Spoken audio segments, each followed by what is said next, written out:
Peeing in a cup. Let's talk about when it's absolutely ridiculous to refuse to pee in a cup for police officers. So, police officer pulls you over. Let's say you didn't use your turn signal, you started changing lanes, almost hit the police officer. They pull you over and say, hey, you almost hit me. And you say, yeah, I know, I'm sorry about that, officer. They say, hey, do I smell marijuana? You probably do, because I got a medical marijuana card. Well, I need you to get out and do some tests. Whoa, slow down, officer. I'm not that kind of guy. So the officer gets you out of the car and says, well, you know, you had some bad driving. You won't do my test. I smell marijuana. I'm afraid you're impaired by marijuana. I'm going to take you in. And you say, well, hang on a second, officer.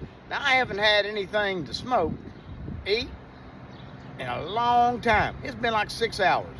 There's no reason to take me in. The officer says, well, do my test and we'll see. And you say, nope, not going to do it. So the officer takes you in, says, won't you pee in a cup? And you say, no.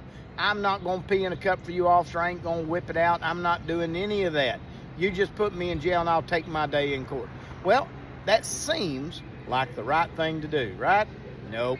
And I'll tell you why. Because you refuse to take a chemical test on the DWI drugs in Arkansas, you get zero ability to drive.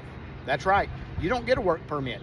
You get no ability to drive. But here, it gets even worse. Because now when you hire me and I show up for court and I'm trying to argue your case, and I say, well, hang on a second, we'll get that urine test result, and I'll look, see if it's got carboxy or hydroxy. And you're going to say, what's that? And I'm going to say, carboxy is the inactive metabolite, meaning that it is what's left over after your body has consumed the THC. So if you have carboxy, then you couldn't be impaired because it's a non-impairing metabolite. If you have hydroxy, then we got something else to talk about. But since you said you hadn't smoked in a while, you ought to be fine. Well, yeah, but I refused. Well, great. Now I'm arguing that, officer, you can't prove that they're impaired by marijuana because look at this. That activity that you're describing, or that symptomology that you're describing, is inconsistent with somebody on marijuana.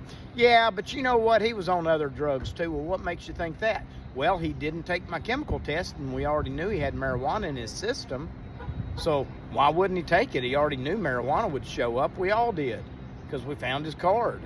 So now the officer's going to argue that the whole reason you refused is because of poly drug use. And that creates even more problems. So there are times when it's better to take the chemical test. Now you can type all the comments you want.